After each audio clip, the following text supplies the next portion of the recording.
I don't think it's exceedingly remarkable to state that Super Mario World is the best traditional 2D platformer ever. Now, of course, you have your Metroidvanias and your Sonic Manias if you want to spice things up a little, but when I'm talking raw, no-frills attached 2D action, it doesn't get much better than this. And that isn't because of the tight controls or multifaceted power-ups, the impossibly consistent level design, or their diverse and fully realized gimmicks. It's the thing that ties all those elements together, the framework that allows each to shine at its maximum potential, the pinnacle of Super Mario World's ingenious structure, the area design. All 7 areas in this game use their respective levels and accompanying themes to teach the player something new about how to play the game. Whether it's introducing new gameplay ideas or expanding on old ones, the area design neatly packages everything together. And today, we're going to take a look at the one I believe takes the cake, no pun intended, for delivering on this structure to the max. Area 6 of Super Mario World, Chocolate Island. You're watching Lemon Cake Studios, let's jump right into it.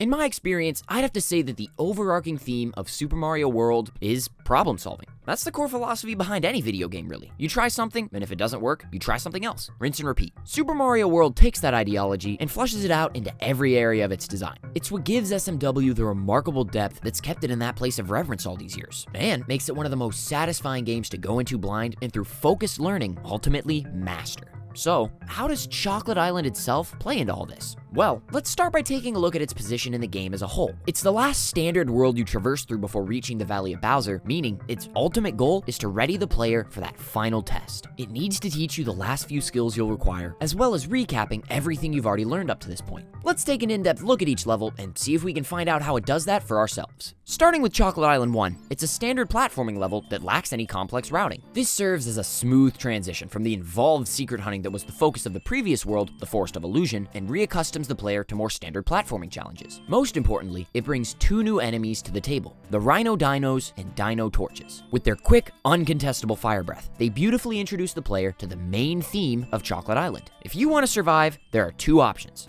be decisive or be patient. Choco Ghost House operates as an extension of Chocolate Island 1 in this regard, so to explain the main theme of the area in more detail, let's take a look at Chocolate Island 2.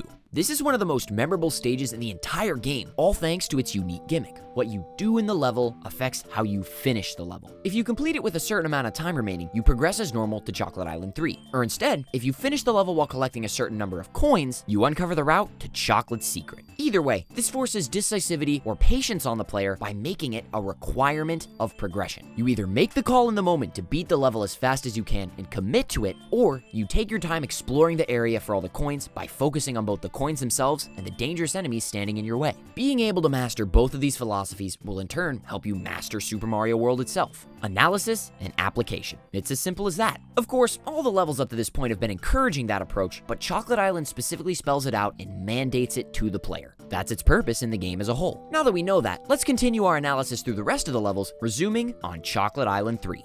After the crash course that was Chocolate Island 2, Chocolate Island 3 is a practical application of what you've learned. High-stakes platforming requiring quick decision-making. And if you're observant enough to notice the blue Koopas, bringing Yoshi along will reward your astuteness by allowing you to pretty much skip the whole level. Oh, not to mention, finding the secret exit is actually required here, because the normal exit just takes you around in a circle back to where you started from. These concepts of decisiveness and patience are ultimately brought together in Chocolate Fortress, mainly tested by the wooden pikes that move up and down. They force you to wait for the right moment and then quickly seize it if you want success. Same goes for the Thwomps and Thwimps in the second half. It's all about noticing the patterns and planning accordingly.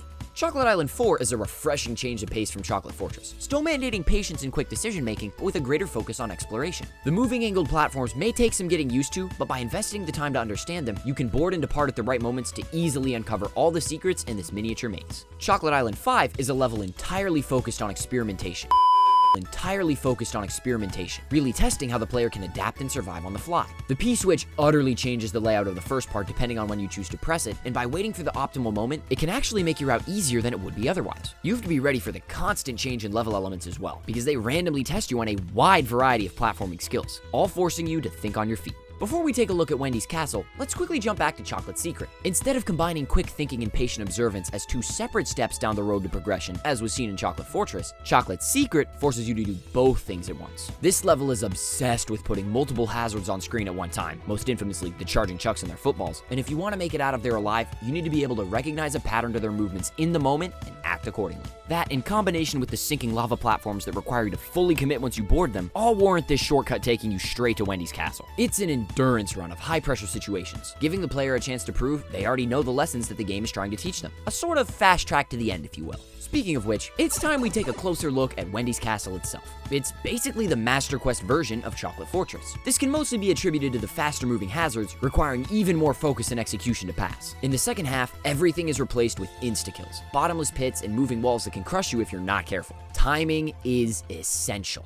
as one wrong move can end it all. Even Wendy herself is all about patience and decisiveness. When battling, you can either wait in one specific location to ambush her when she comes out of the pipe, or quickly act when you spot her among the dummies. Wendy's castle is the perfect culmination of everything the player has learned in Chocolate Island, forcing them to prove their adeptness in both patience and decisiveness, both together and apart. An artistic send-off to one of the most well-designed aspects of Super Mario World, and I hope you guys enjoyed taking a closer look at it with me. If you guys like this style of video, doing a more focused analysis on specific aspects of games, let me know by liking the video and comment down below regarding any ideas what you think I should tackle next. The best zone in Classic Sonic? The best moon in Super Mario Odyssey? Personally, I'm thinking about the best target test from Smash Bros. 64. But I want to hear what you all think. I also want to hear what you thought about this video. Did you agree with my take? Or is there another area in Super Mario World that you think is truly the best from a gameplay standpoint? Comment with your own opinions down below. Just let's all make sure to keep it respectful. Anyway, thank you guys so much for watching this video. As always, I'm Lemon Cake Studios, and I'll see you guys in the next one. God bless y'all.